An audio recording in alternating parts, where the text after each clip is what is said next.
Welcome all. So yes, today's topic is life of spiritual healers, and like I said in one of my shorts that today, very soon I'll be making a video which will be talking about that how spiritual healers live, or how people who are gurus, especially in the spiritual thing, and if they are black magic removal specialist, something to do with tantric practices. The good tantric practices I'm talking about, not the evil ones, because the evil ones will have a very awful end for their life. That, of course, I always say, because they're playing around with the nature's law and giving pain and miseries in a very unnatural way, in a supernatural way to other people, just because of the money aspect and the Kali Yuga times.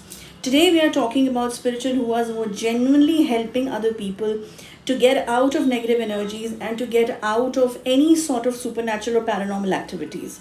Okay, many of you have asked this question. You people think that the life of a spiritual healer would be really great, because if they can remove our negativities, it's going to be so easy for them and their house people to get rid of negativities, or themselves also.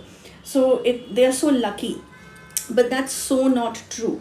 Today, this myth of a spiritual healer's life or a guru's life to be easy will be busted. Okay, so let me start by saying this, that years back I had made a video talking about that women should not be coming into the tantra practices. When I say tantra practices, I never meant that they should not come in the spiritual section. They have immense sixth sense and immense capabilities to excel with flying colors in the field of tantra, because of the feminine energy and the kind of God gift that the divine has given them. Sometime I would make a separate video on that. However, the reason I mentioned this to many tarot card people who came to me, for females, or the females who were doing the mantra sadhana in the tantric aspect, I just told them that do not come in black magic removal section, because many of them told me that we really want to come into the black magic removal section, and because we're into tarot card and we predict through the tarots that there is a black magic there, but then we stop, because then that's not our area, and we are really keen to understand the mysterious element attached with it. So I just told them, if you really want to come, I had made this video long back. I think it has been 3-4 years now, or maybe more than that.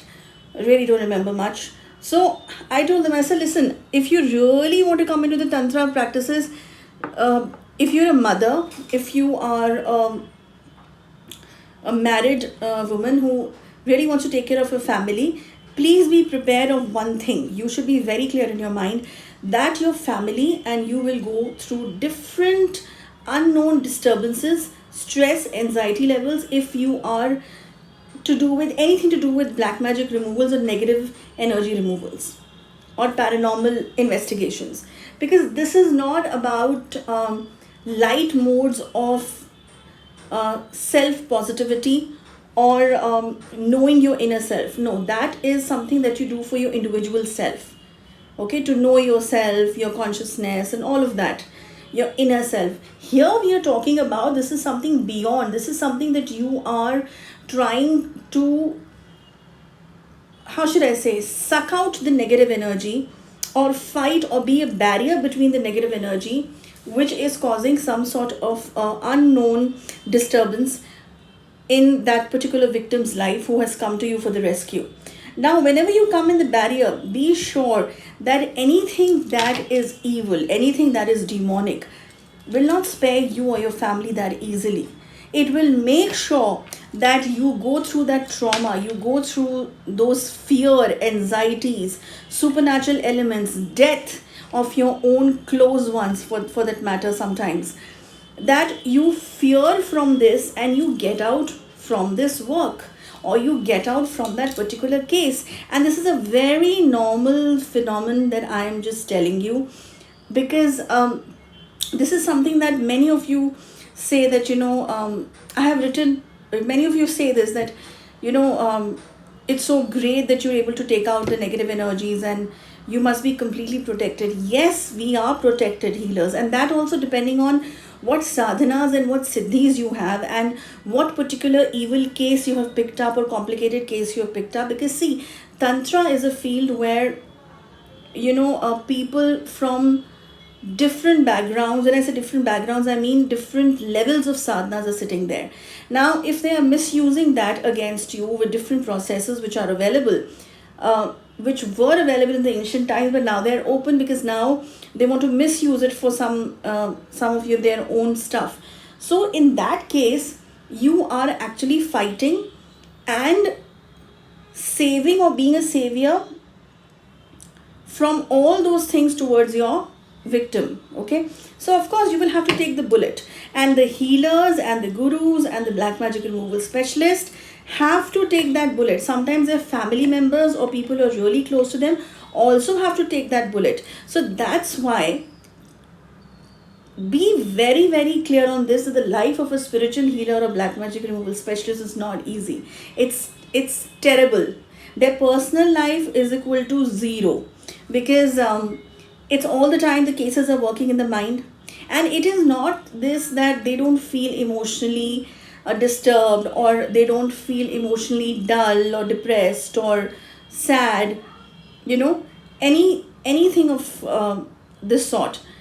It is moreover that they tend to feel much more than what a normal person would feel.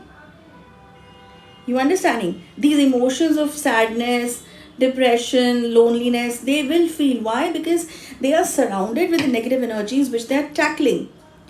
And they play this wonderful game to disturb them. And imagine if you are surrounded with some such evilish thing, no matter you removing them, but that will create an effect. But the magic and the beauty of any healer is this, that he or she will never surrender in front of the wrong, no matter how powerful it is. If the person's moral is correct, if the person's intention is correct, if the person is completely, truly connected with the divine, they will never surrender in front of the wrong. This is something which is the true sign of a true healer, or a negative removal specialist, or a guru, or a spiritual person who has understood the power of the goodness around in the universe, the positive cosmic energies. No matter you go through that temporary phase of all these things that I just mentioned, of different emotions which can create a negative aspect in your mind, but this will not last forever. They have this courage, they know how to recollect themselves and again get up and fight. First of all, fight with their own selves, fight with their own negativities which have captured them in a temporary phase. So do not think, they are also humans. Okay, healers are also humans. They go through all the depressing phases of life, but then they really know how to control their emotions, get their acts together and fight back. If you think that you can have, and they will go through all the fears of losing their family members, losing their loved ones, all of them, whether they are their pets also for that matter, everything, it's going to be a test of time for them in every step, every day. So the life of a healer is actually miserable, if I tell you, not ask you, if I tell you. But then they really know the magic and the beauty, to see the light, to see the hope aspect in that darkness as well. In that dark aspect, they really know how to find that positive light, which will lead them, and which always leads them to the final destination of the divine resource, and throw out or kick out any sort of negativity which has captured them, their family, or their victims as well. Okay, so the idea is you have to go through all those traumatic things. And sometimes even healers do feel depressed. Sometimes even they can cry, even because their sensitivities have become so high. It's really high in a percentage level as compared to the normal people, because their senses have increased, their sixth senses, their other senses, their chakras have increased so much that they will also feel, maybe an example I'm quoting, even a small leaf will fall from the tree. The sound of it is actually almost to zero to the normal people, but they will actually feel it to be a very heavy sound for their ears because the sensitivities have increased so much. So that's why you must respect healers, you must respect people who are genuinely doing these black magic removals or anything to do with negative energy work, in removing negative energy work, because it's not an easy thing. It's an everyday struggle, it's an everyday self motivation and self preparations that you need to do for yourself. Okay? So you really need to respect that fact and understand that yes, sometimes even they can feel the emotion with their own selves as well. They can also feel lonely, and that's absolutely fine. But then they really know how to get up and fight the battle. It's a war out there, like we say. So you need to be a warrior, you need to be a soldier who gets in there and comes with the winning status back. Okay, so that's about it. I wanted to talk about this, and I hope people have got their clarifications regarding the life of healer. And I hope now you don't be, many of you will not be thankless, because this is something which is very, very irritating sometimes for the healers, that they do so much. It's like risking their own lives. Of course, they charge you money because that's their bread and butter. That's how they are, surviving in this materialistic world. They, even the Kalyug times, they have taken birth, so they will charge money. Like you spend money for your subjects, your degrees, you go to the office, you come back, or you do your business. That's the way you earn money. So this profession also needs to be respected and needs to be seen with a correct vision. When you can respect a doctor, even here these are spiritual doctors who are taking you out from such drastic and mysterious and unknown facts. Okay, so that's about it. I'll see you next week. Goodbye.